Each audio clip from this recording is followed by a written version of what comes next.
आज 9 और 10 मुहर्रम की दरमियानी शब है, यानी मार्का हक और बातिल के आखिरी दिन का आगाज़ होने को है।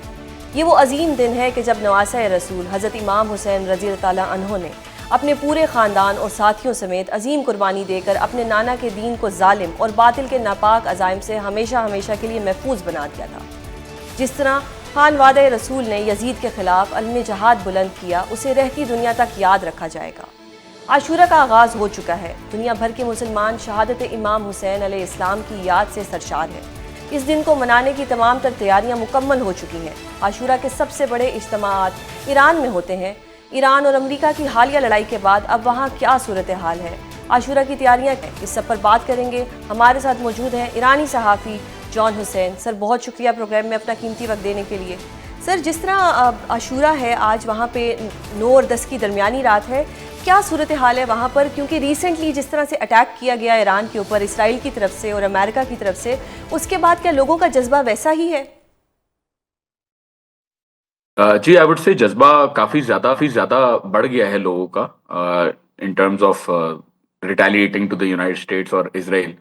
और शुरू में जब बेस के ऊपर अल उदैद बेस के ऊपर अटैक किया था, तभी से लोग सेलिब्रेशंस के लिए बाहर आए थे और सेलिब्रेशंस 2-3 दिन तक चल रही थी। हाउएवर जब मुहर्रम स्टार्ट हुआ तो पीरियड ऑफ मॉर्निंग भी शुरू कर दिया इन लोगों ने। और जो फ्यूनरल्स हैं जनरल्स के और सिविलियंस के और न्यूक्लियर साइंटिस्ट के, उन फ्यूनरल्स के ऊपर भी लाखों की तादाद में लोग आए थे। तो आई वुड से जज्बा अभी भी हाई है, but obviously it's a period of morning. तो यहाँ पे उस तरीके की खुशी या उस तरीके का जो सेलिब्रेशन है वो नहीं हो रहा है इस वक्त। सही। तो जिस तरह पाकिस्तान से लोग जाते हैं ज़ियारतों के लिए, इस तरह दुनिया भर के ममालिक से लोग आते हैं, तो जितने भी फ़्लाइट्स शेड्यूल्स थे वो दोबारा से बहाल हो गए हैं या अभी भी लोगों को मुश्किलात का सामना है? फ्लाइट स्केड्यूल्स बहाल हो गए हैं। मशहद से प्राइमरीली फ्लाइट्स, इंटरनेशनल फ्लाइट्स चल रही हैं। तेहरान से भी फ्लाइट्स चलना शुरू हो गई हैं आज से, और डोमेस्टिक फ्लाइट्स इन लोग ही चल रही हैं। So it's slowly and gradually they're opening their own borders अभी दोबारा। तो इस दफ़ा आपने कुछ कमी देखी लोगों की, कि जैसे पहले लोग ज़्यादा आते हैं आशूरा के दिन पे, या अब जंग की वजह से लोगों का थोड़ा कम आना हुआ, या कुछ लोगों के जहनों में डाउट्स होंगे कि खुदा ना खास्ता हम जाएं दोबारा अमेरिका हमला ना कर दे? क्या ऐसी सूरत हाल है वहाँ पर या नहीं? जायरीन की तादाद में कमी नजर आई है, क्योंकि ऑब्वियसली वीजाज बंद थे जंग के दौरान।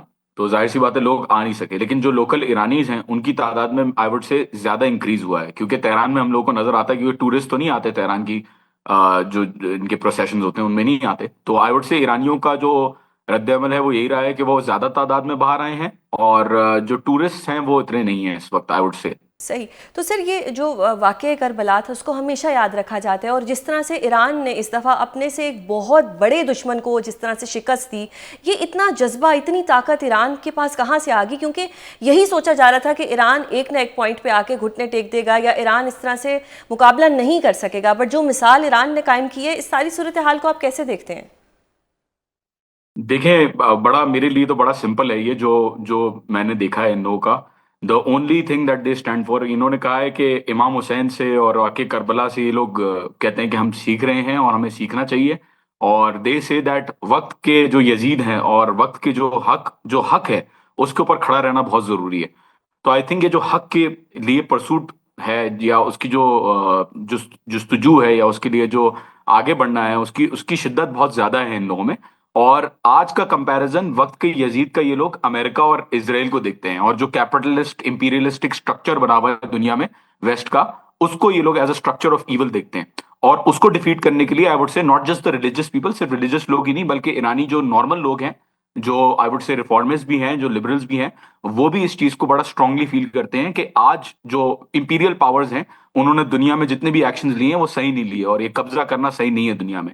Despite Iran being smaller country in power relatively, उन्होंने बहुत ज्यादा जो है वो इस चीज के ऊपर स्ट्रांग स्टांस लिया हुआ है। And they are continuously saying कि अभी भी अगर अटैक होता है या अभी भी कोई मसला होता है तो we will retaliate, because they are taking the message from Muharram, and they do respect it a lot, and I respect that myself as well personally.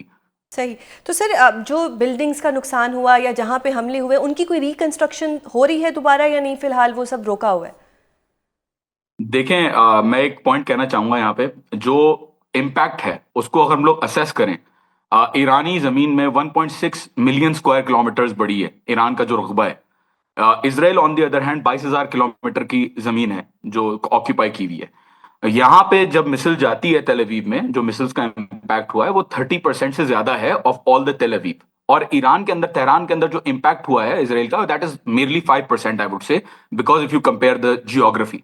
तो इम्पैक्ट इतना ज्यादा यहाँ पे फर्स्ट ऑफ ऑल नजर नहीं आता, बिल्डिंग्स का, गिरी हुई बिल्डिंग्स नजर नहीं आती, डैमेज बिल्डिंग ज्यादा नजर नहीं आती हैं, कुछ इलाकों में हैं, ऐसा नहीं है कि बिल्कुल भी नहीं है, बट वो इम्पैक्ट इतना ज्यादा फील नहीं होता because of the size of the Iranian land. और पॉपुलेशन भी यहाँ पे ज्यादा है, 90 मिलियन से ज्यादा लोग यहाँ पे हैं, 6 मिलियन वहां पे हैं। तो जाहिर सी बात है यहाँ पे जो इम्पैक्ट है वो कम है और नजर भी इतना नहीं आता। रिकंस्ट्रक्शन बिल्कुल हो रही है और ईरानी गवर्नमेंट ने इस वक्त लोगों को पर मीटर $50 पर मीटर जो है वो बोला हुआ है कि जिसका भी नुकसान हुआ है उसको हम $50 पर मीटर भी देंगे, अलॉट करेंगे फॉर द रिकंस्ट्रक्शन और रिहेबिलिटेशन। आई वुड से सही। रिकंस्ट्रक्शन तो खुद भी कर रहे हैं। तो सर, जो इस दफ़ा जंग में हुआ कि एक आप लोगों का जो इंटेलिजेंस फेलियर था या जो सिक्योरिटी लैब्स था, क्या उस पर फ्यूचर में काम होगा? बिकॉज ये जो भी हुआ ये उन्हीं की वजह से हुआ, मुसाद के लोग आपके अपने अंदर मौजूद थे, आप लोगों को इसका इल्म नहीं था। क्या इस पर अब वर्क किया जाएगा?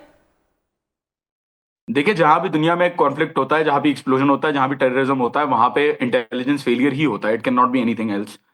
दूसरी बात यह है कि यहाँ पे इंटेलिजेंस फेलियर बिल्कुल था। I accept, I agree, everyone agrees here, although बोलते नहीं है लेकिन सबको पता है कि इंटेलिजेंस फेलियर है। But at the same time दो चीजें नोट करने के लिए बहुत इंपॉर्टेंट है। पहली चीज, उस वक्त जो सिग्नल्स दिए जा रहे थे यूनाइटेड स्टेट्स की तरफ से, वो निगोशिएशंस के दिए जा रहे थे और एक्सपेक्टेड नहीं था कि इस तरीके से ड्रोन्स के थ्रू ये लोग हमले करेंगे। अगर हमले की एक्सपेक्टेशन थी भी तो वो कोई F-35 के थ्रू या किसी और चीज के थ्रू स्ट्राइक्स की जो एक्सपेक्टेशन थी वो थी। लोकली इनको बिल्कुल भी आइडिया नहीं था कि इस तरीके से मोसाद के एजेंट्स इतने ज्यादा मिले हुए हैं। अब यहाँ पे आफ्टर द अटैक्स बहुत ज्यादा क्रैकडाउन शुरू हो गया है against the whole intelligence infrastructure जो मोसाद ने बनाया है। और 800 से ज्यादा लोग यहाँ पे अरेस्ट किए हैं, जिनमें बहुत सारे फॉरेन नेशनल्स भी हैं। अफगानियों को, तकरीबन 1.5 से 2 लाख अफगानियों को यहाँ से डिपोर्ट किया गया है जो इलीगली यहाँ पे रह रहे थे, और काफी ज्यादा तादाद में यहाँ पे अफगानी भी थे। सो आई वुड से मेजर्स यहाँ पे लेना शुरू हो गए हैं, क्लीन अप यहाँ पे स्टार्ट हो गया है। पहले पैकेट्स बिल्कुल भी नहीं थी, चेक पॉइंट्स बिल्कुल भी नहीं थे, अब चेक पॉइंट्स थोड़ी बहुत हैं। पहले बिल्कुल भी आई वुड से इस तरीके का नजर नहीं आता था कि कोई काम हो रहा है, बट अब वाजे तौर पे नजर आता है कि ईरान जो है वो कोशिश कर रहा है इस चीज को एंगेज करने की। और सही। एक और बात यह है कि जाहिर सी बात है, Iran is just one country and it's fighting against western powers, so you can not compare the power dynamics of the two entities which are fighting. सही सर। और जो जोहरी तंसीबात को नुकसान पहुंचाने की या तबाह करने की बातें हुई थी, जिसपे CNN की भी एक रिपोर्ट आई, जिसमें बाद में ट्रंप साहिब के कुछ धमकियों के बाद उस रिपोर्ट को चेंज भी कर दिया गया, कहा गया कि ऐसा कुछ नहीं था। तो मैं आपसे जानना चाहूंगी कि क्या जो आपका जोहरी प्रोग्राम था वो मुकम्मल तौर पर तबाह हो गया है या सिर्फ ये एक स्पेकुलेशंस थी और ये फेक न्यूज़ थी? देखें, outside the on the surface damage तो हुआ है। ऑन द सरफेस मतलब बाहर की जो भी फैसिलिटी बाहर नजर आ रही थी उसके ऊपर डैमेज हुआ है। लेकिन जो इंपॉर्टेंट पॉइंट था जिसकी वजह से ये लोग स्ट्राइक करने की बात कर रहे थे, जो बहाना बनाया था, वो ये था कि न्यूक्लियर प्रोग्राम को डिस्ट्रॉय किया जाए। बट न्यूक्लियर प्रोग्राम में ना तो नंबर वन रेडिएशन हुई, मैंने खुद ऑफिशियल से चेक किया, कंफर्म किया, there is no radiation. United Nations has also said, IAEA ने भी कह दिया कि कोई रेडिएशन लीक नहीं है। दूसरा ये कि बहुत सारे मकामात पे ये भी कहा जा रहा है कि स्टॉक पाइल जो था वो मूव कर दिया था। तो there is no significant damage that has been done. Although surface पे एंट्रेंस और एग्जिट के टनल्स पे, फोर्दो पे हिट हुआ है, नतंस के ऊपर जो फैसिलिटी है ऊपर, उसके ऊपर डैमेज हुआ है, लेकिन न्यूक्लियर इनरिचमेंट इनकी जारी है और वो इंटैक्ट है, आई सही। Would say. So there is no significant damage. और सर, आशूरा के मौके पर जिस तरह से मजालिस होती हैं, वहाँ पर सबील बांटी जाती है, तो अभी वो सब कुछ मामूल के मुताबिक ही हो रहा है, यानी कि इस वक्त कोई पैनिक की सिचुएशन वहाँ पर नहीं है? एब्सोल्युटली, बिल्कुल मामूल के मुताबिक है और बिल्कुल नॉर्मली, आई वुड से ज्यादा, बल्कि आई वुड से ज्यादा यहाँ पे और शिद्दत में लोग बाहर आए हैं।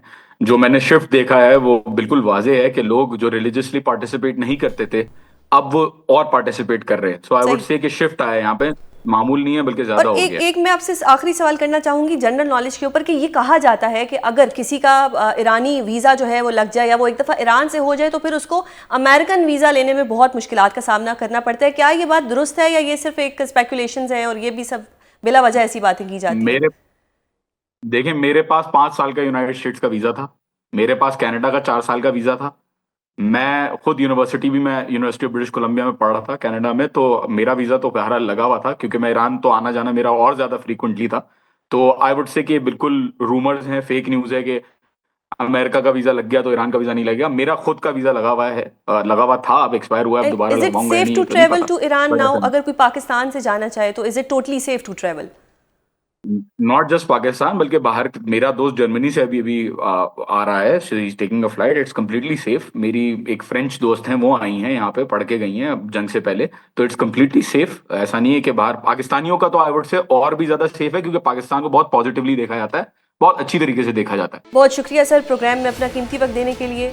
नाज़रीन, प्रोग्राम का वक्त ख़त्म होता है, कल आपसे दोबारा मुलाकात होगी। अपना बहुत ख्याल रखिएगा। अल्लाह हाफ़िज़।